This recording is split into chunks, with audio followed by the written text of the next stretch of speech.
favorable for certain tax benefits. We can get into it a little bit later, but at the highest level, an asset sale, rather than buying an entire entity or a specific business, you are really just buying the assets of the company, and then you're transferring them over into a new entity. So if I was pursuing an asset acquisition of company A, I would effectively buy all of the assets of company A and transfer them to my name as the buyer. And then I would put these assets very likely in a new entity that's created.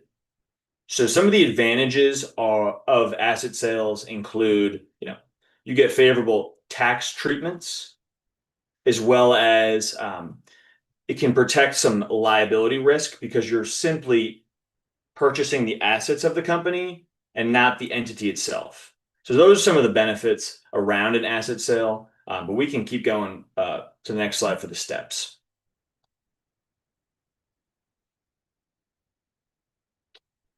So next slide, please. So step two, so the target company dissolves and transfers the cash to creditors with the remaining amount to shareholders. You, the buyer, now take over the assets and liabilities of said company.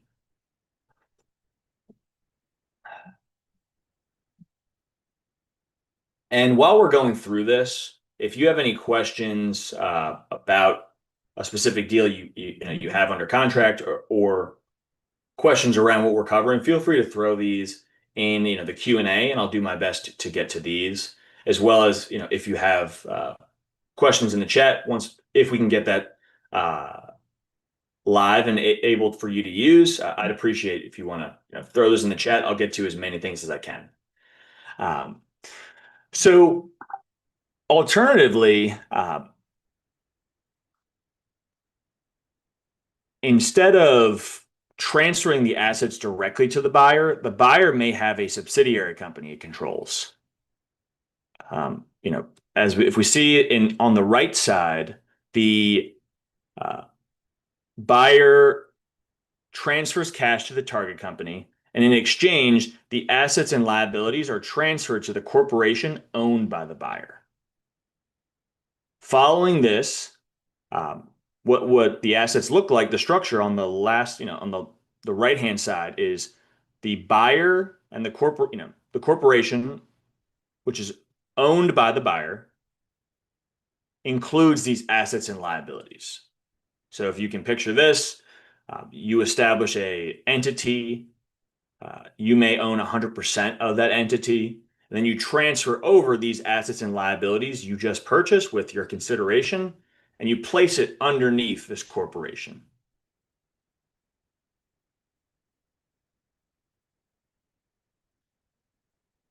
So that's a typical asset purchase. If we flip over to the stock sale, now option 2 is a stock purchase. So if we can go to the next slide.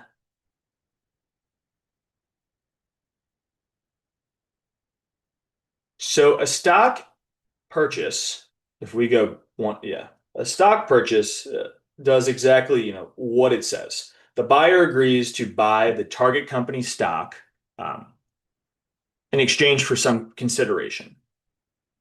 It's often the easiest type of transaction to execute, given you're buying for consideration, ownership, and stock into the existing entity. The entity is going to exist going forward. So from an operational standpoint, nothing changes other than the change of stock ownership.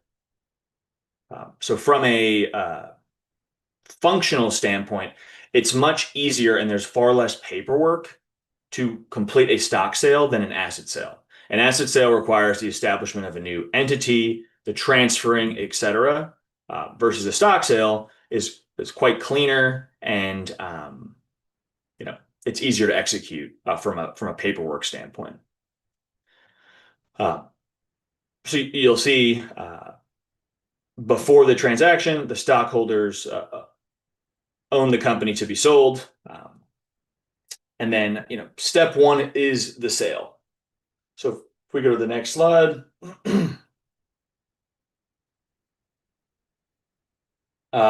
step one is the sale.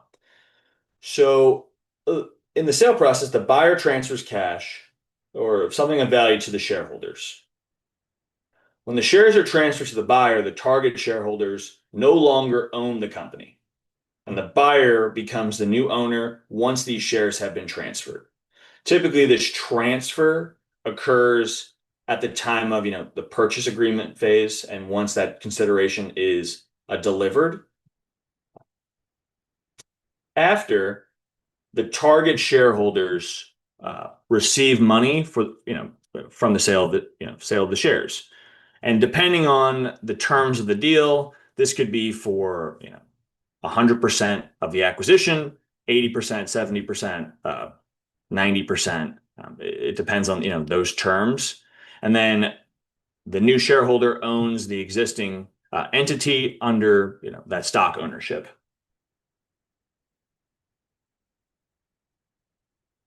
So, what are some of the advantages of the stock acquisition or the stock purchase? If we flip two down, some of the advantages, as I kind of mentioned, were it's easier for a buyer to carry on the operations of the target company. Um, as mentioned,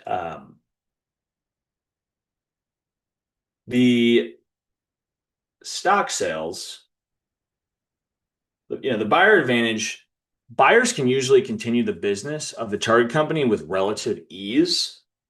It's much easier, and it allows for a buyer advantage. Another advantage is you don't need consent from third parties. There should be little to no third party consent required for the sale to execute. Um, This is because there's no change of ownership. I will say that in certain instances, if there are limited partners, they need to issue consent, typically before closing the transaction. Um, but it's far easier than in an asset sale when things may get snagged. Uh, there's also, better tax treatment from the seller side. So a stock purchase is generally a better tax result for sellers because they aren't subject to double tax. So in the case of a stock sale, a gain is recognized in the transaction, would normally be capitalized for federal tax purposes, but they're not also taxed again at a personal level. Um, on the flip side, um, some of the disadvantages of a stock sale are some exposures to unknown risks. So what does that mean? You know, again, let's level set the acquisition. You buy 100% stock into a company, the entity continues going forward. There may be, given the entity has not changed, you may be exposed to undisclosed or unforeseen liabilities of the target company. Here is a key difference between a stock sale and an asset sale. In the case of an asset sale, you're just buying the assets of the company. You very likely would not be exposed to these unforeseen liabilities, given they exist with the old entity, which no longer exists or are tied to these assets because now they're operating under the new co. Additionally, in a stock sale, there may be some shareholder holdouts and approvals. So, as I mentioned, if there are LPs involved, these can cause some problems. And less favorable tax treatment from a buyer standpoint.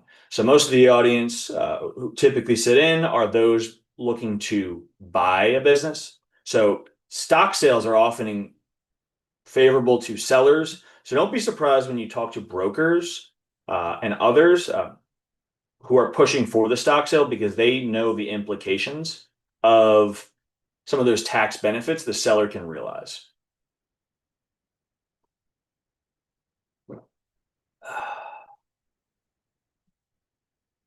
So I'm going to flip over and give you a side by side of my screen because I think this does a nice job of showing the differences.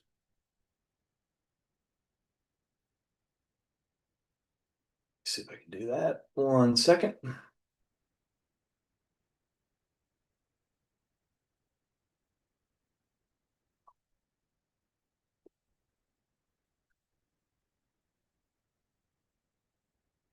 All right. Yep, here we go. So this is page 25 of my business buyers toolkit. I will flip back to the QR code. You can receive a copy of this free on via email, or you can find it on my X account. So what this does a nice job of comparing it side by side. So what are some of the differences between an asset sale and a stock sale? So if we first cover ownership, the buyer will acquire the desired assets while the seller retains ownership of the legal entity. So effectively, the entity remains intact, but you are simply buying all of the assets of the company. Um, on the flip side, the buyer will acquire the entire legal entity and the owner will walk away with his consideration. If we double click on the tax standpoint, that is a key difference. So buyers in an asset sale, as seen on the left, um, they get a step-up tax to claim higher depreciation and amortization of the assets purchased. Um, the sellers carry, in an asset sale, the sellers carry this tax burden and are taxed at the capital gains rate. Um, so it's a significantly higher tax. In a stock sale, buyers cannot step up the assets, so they are not able to take advantage of those higher depreciation amounts. So that's the key difference. Um, this step-up basis for the assets purchased can be quite different than the current basis used in the case of a stock sale. So you are leaving significant depreciation expense that you're unable to take in a stock sale. So if you're pursuing a business which is asset heavy or has a significant balance sheet, I recommend conducting an analysis which shows your net benefit if you conduct an asset sale or you conduct a stock sale. If that's something you're not comfortable with, I would work with a CPA or someone, at my firm to kind of assess uh, what are the dollar for dollar implications of choosing one way or another. Um, Another thing I like to point out is the contract and licenses. So I think my head is blocking it. But so this says contracts and licenses. So in the case of a asset sale, it may require you to renegotiate or rebid on certain contracts with customers. So this is something that's I think important to double click on. Um, and a lot of times I see this in practice where an asset sale was originally agreed upon, but based on the nature of the business and the contracts in place, um, they actually need to switch to a stock sale in order to avoid those high value contracts going out to rebid. So for instance, if you're buying a government contracting company or a company that works heavily with municipalities, typically these contracts are tied to the entity and in the case of a acquisition or a transfer of ownership, if there's a new entity created for example, in an asset sale, you would have to rebid on the same contracts. And the risk, there lies a risk that you may not win the same work again due to, new competitors, um, et cetera. So that's something to keep in mind when you're also choosing which structure makes sense for you. Um, so really the big ticket items between choosing an asset sale and stock sale are sellers get favorable tax treatment for stock sales. So if they're represented by a competent broker or investment banker, they're almost always going to push for this favorable tax treatment. The buyers, you yourself, if you're a buyer, you will want an asset sale so you can get the benefit of that depreciation expense. Um, and you also want the added benefit of, those undisclosed liabilities of that old entity. On the flip side, if you do get that asset sale, you may be at risk for the contract and licenses that are tied to the old entity. So keep that in mind when you are deciding between one structure or another. So I think this does a good job with kind of walking through it. Again, you can receive this entire playbook from my toolkit, which I get for free. I'll go ahead and flash that QR code now. So this is it. This is the Business Buyer's Toolkit, which can be made available to you. If you want to scan this QR code, this will pop an automatic copy to you, and then this one directs to the link on, I believe, LinkedIn.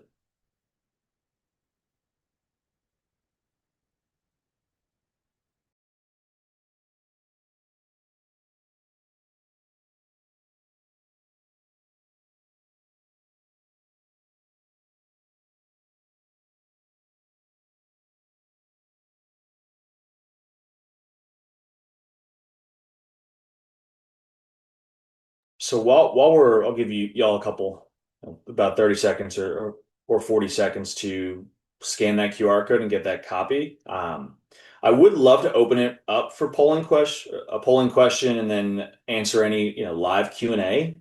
From my side, could we see if we could get that chat feature to work? Um, and in the meantime, if anyone has any questions they'd like to talk live, I'm happy to give you some of my time. I'm going to go ahead and drop in the chat my direct line, and I'm actually open to take some calls. So if you want to give me a call and talk through your deal or answer any questions, I'm happy to pick up live right now, and we can kind of talk through it. So I just posted that in the webinar chat.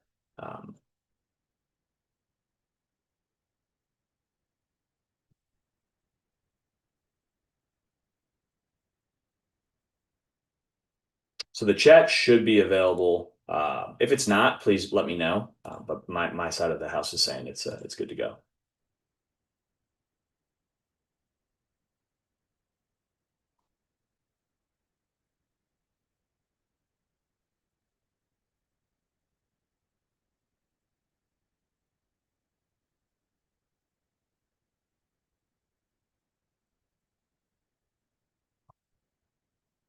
All right.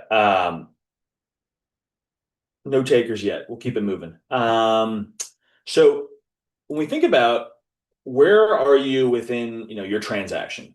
So if you're a prospective buyer, where are you within the transaction? Do you have initial contact? Are you starting to negotiate like preliminary terms, so like conversations with sellers, et cetera? I would say if you're having serious conversations with sellers, you should have in the back of your mind what type of transaction you'd like to structure it as. So stock or asset sale based on the type of business.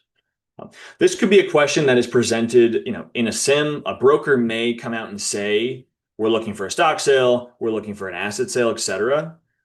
So when you pick up sims, I would look out for that because it's typically in there. If you have a certain type of structure, like if you really want an asset sale and you see that there's a stock sale currently there, it's worth a conversation with the seller group about here's why I'd like a sale. Like, are you open to it? Because I've seen deals get sticky in practice when you want to change the structure of the agreement at the end of due diligence. So, in this kind of phase, or as you're negotiating the final terms, sometimes people want to change the structure at the last second, which just causes some bad taste in everyone's mouth. Um, in terms of a typical timeline, so if you're under LOI and or actively searching, a question I get asked a lot is, how do I get started? Like, what does my timeline look like? So I put together this helpful guide to kind of serve that purpose. So this is a typical 90-day period. Um,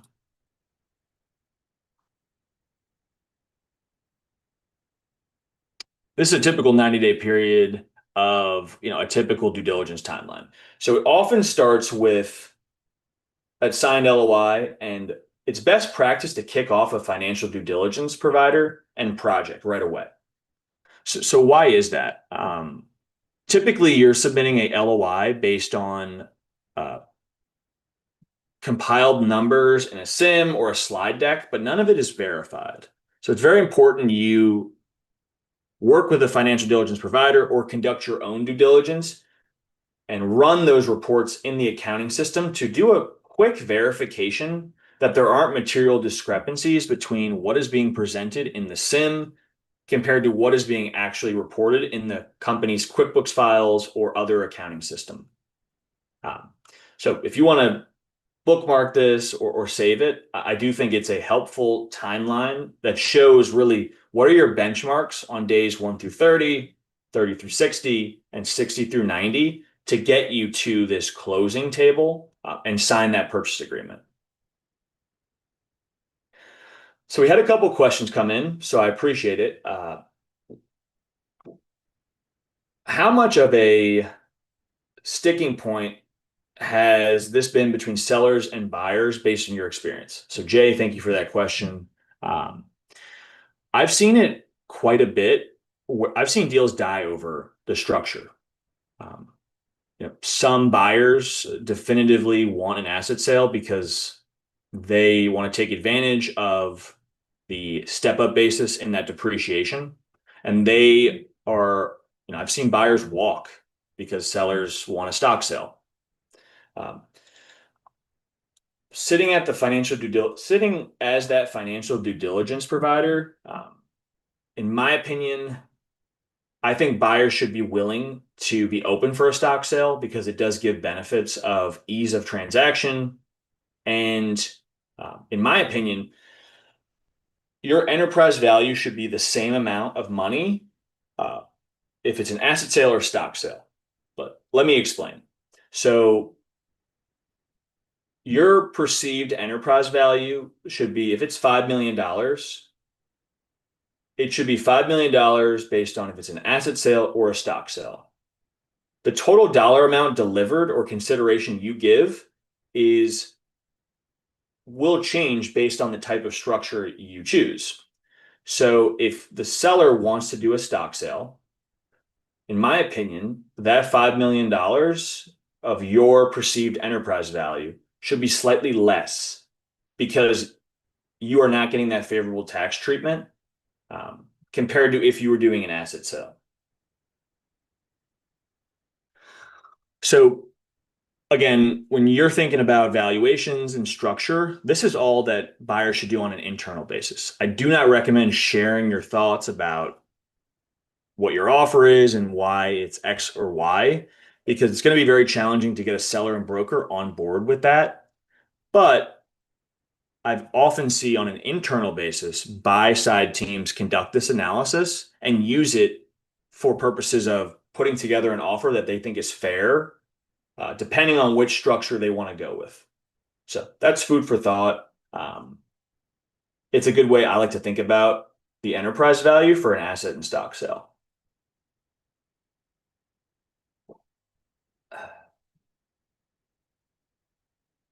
Um, so Tanya asked, please provide examples of transactions where stock sales make sense for buyers. Lots of government contracts. So that is one. So thank you for that question, first of all.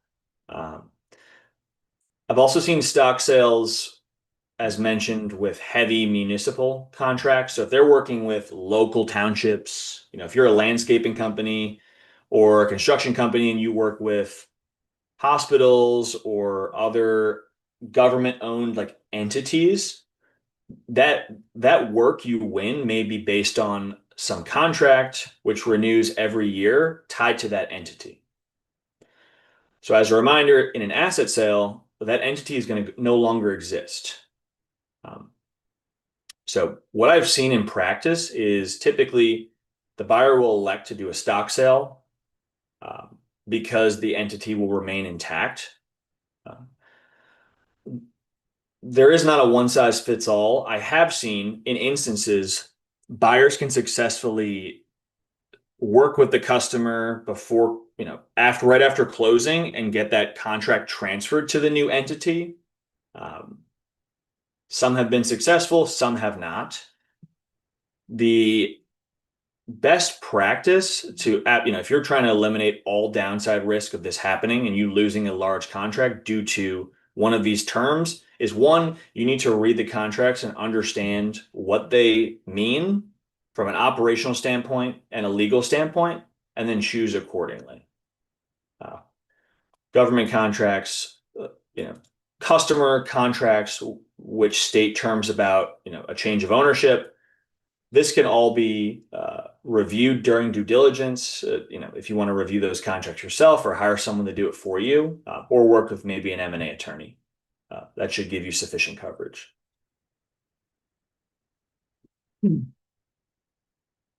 So John asked, why are brokers usually trying to lobby for an asset sale? It's a good question. So I think brokers may be trying to lobby for an asset sale to appeal to a large buyer pool. If you think about brokers, they're trying to, they're trying to sell their business. They're trying to, engage a large amount of buyers to get a higher bid for, the business listing they're representing. Uh, what I've seen in practice, unfortunately, is a broker may represent the sale as an asset sale, and halfway during due diligence, they change it to a stock sale. I've seen this a handful of times in practice on QofEs I've conducted. And typically, how it goes is the seller CPA, who is not the broker, uh, will meet with them or they'll have discussions, and the seller will realize they're going to be subject to this additional tax. And then they quickly elected a stock sale. So I would just speak with the broker and understand, like, make sure the seller understands, like, do they want an asset sale? Do they understand they're going to be subject to tax? There's no right answer of how to approach this, but this is what I've seen in practice. Um, so John also mentioned an important aspect of structuring, which I wasn't planning on covering, but I may touch on it. So there's an asset sale and then there's a stock sale. The last structure, let's see if I can move this out of the way, is a 338H10 election. There we go.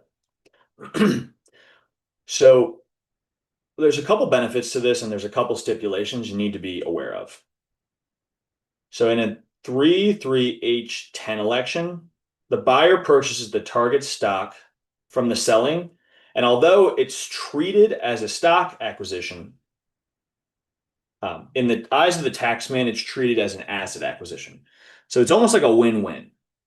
Uh, the buyer will purchase the stock. It is treated, though, for tax purposes as this asset acquisition. So the buyer receives the tax benefits of an asset step up. My head's in the way still. And the seller will only be subject to the single capital gain tax. So if you're thinking this sounds that it's too good to be true, I've worked with a handful of deals as the Q of E provider who have done these types of deals, there's a couple considerations and stipulations you must meet in order to be eligible for this acquisition. So the sellers must be either a U.S. A corporate subsidiary of a parent company or an S corporation. So if you're buying an LLC, you don't qualify. If you're buying entities that don't fall within this realm, you're not eligible for this. I'm sure there's plenty of other stipulations, so please do conduct some independent research around this type of deal and the qualifications you need to meet in order to be eligible for it. Additionally, the buyer must be a corporation making a QSB of at least 80% of the total stock. So if you don't plan to purchase, if you're purchasing 51%, this is not going to be an election you can take advantage of. If you're also going the route of the SBA, it gets even stickier. So the SBA issued a new ruling which talked about changes due to partial buyouts and personal guarantees. So effectively, I see the people who use this type of election typically are not using the SBA route, given some of those new changes. They typically are buying a 80 or 90% share of this and taking advantage of it. There is a lot of paperwork and other criteria you need to meet, but this is just food for thought on your typical transactions. If you're a self-funded searcher or a first-time buyer, you very likely are going to be either using a stock sale or an asset sale.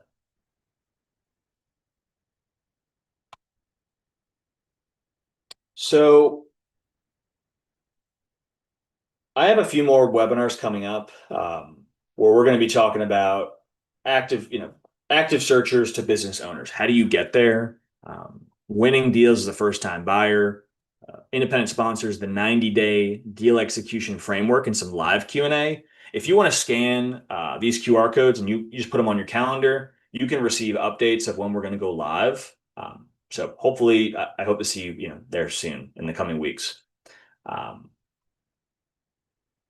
Had a couple more questions come in the chat, so I'll see if I can get to them. So in terms of my services, this journey is about you, the business buyer. How I fit into this ecosystem is I serve as your financial due diligence provider. So I work with wonderful acquisition entrepreneurs to conduct this sort of financial due diligence for a living. I run a small boutique M&A firm focused on this SMB space. So I fit into your deal team as that Q of E or financial due diligence partner, alongside the lawyers and the SBA bankers or traditional bankers. If you are a self-funded searcher or looking to buy a business, typically the best time to speak with me about a specific deal is once you have found a business and you've submitted an LOI. It's probably best practice to get on the phone and meet with myself or someone from my team so we can put together a game plan of how we're going to conduct due diligence and assess the risk areas in order to verify the great company you're looking to buy. So if you're looking at, if you're just starting your search or actively searching, I would love to meet with you, but until you have a particular business and industry, unfortunately, I can only help so much. So that is, the best time to meet with me. Again, I love meeting entrepreneurs. So once you do have a target company in mind, let's get on the phone and, do a deep dive. So I've been putting on this acquisition series for over the course of this year. I'd love to hear some feedback. This is a QR code for leaving a short Google review. If you found this valuable about my training sessions, I would really appreciate a Google review of some of the benefits you've obtained. It really helps out my ability to support my firm and my employees, as well as continuing to serve the acquisition community. So if you would be so kind enough to leave a 5-star feedback, I'd really appreciate it.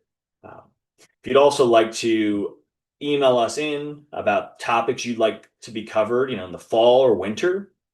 I'm always looking to provide great topics that are valuable to the search and acquisition, ETA community. So please don't hesitate to reach out.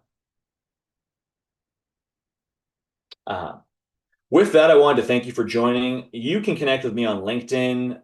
Here's my direct line or email.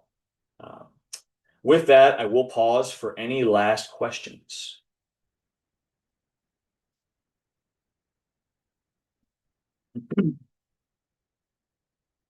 So, for a self-funded searcher, what are your top 5 recommended brokers for deals with SDE under 750K? That's a great question. I don't know your name because you submitted it as anonymous. Uh, I would recommend, I don't have brokers top of mind, but starting with Biz Buy Sell is a great place to get started. You could connect with certain brokers. You could start with some of the larger brokerage firms like Transworld. Uh, there's also a handful of others. My advice for approaching searchers is, or my approach for approaching brokers is just be clear and be cognizant and valuable of their time. I also recommend the platforms like Axial, uh, Biz Buy Sell is a great one. A lot of them are just data aggregators. Um, so it's a good place to get started.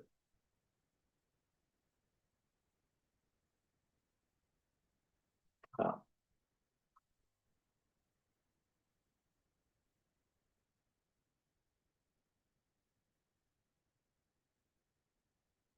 let's see if we have a few more come in.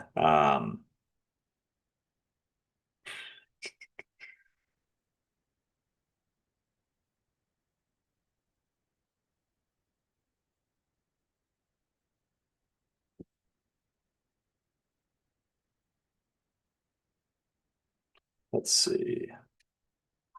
Um, okay, so one asked about the timeline again. So again, this is a typical 90-day timeline for your LOI. So your LOI is your exclusivity period of, a typical 90-day period, days 1 through 30. This kind of shows a good picture.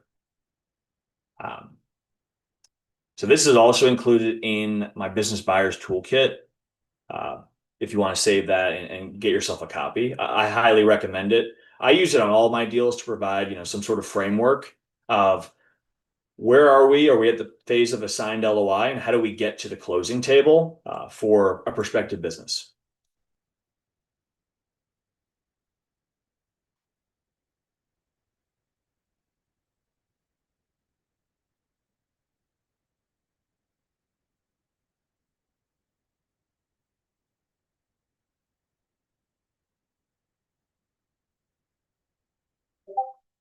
Let's see.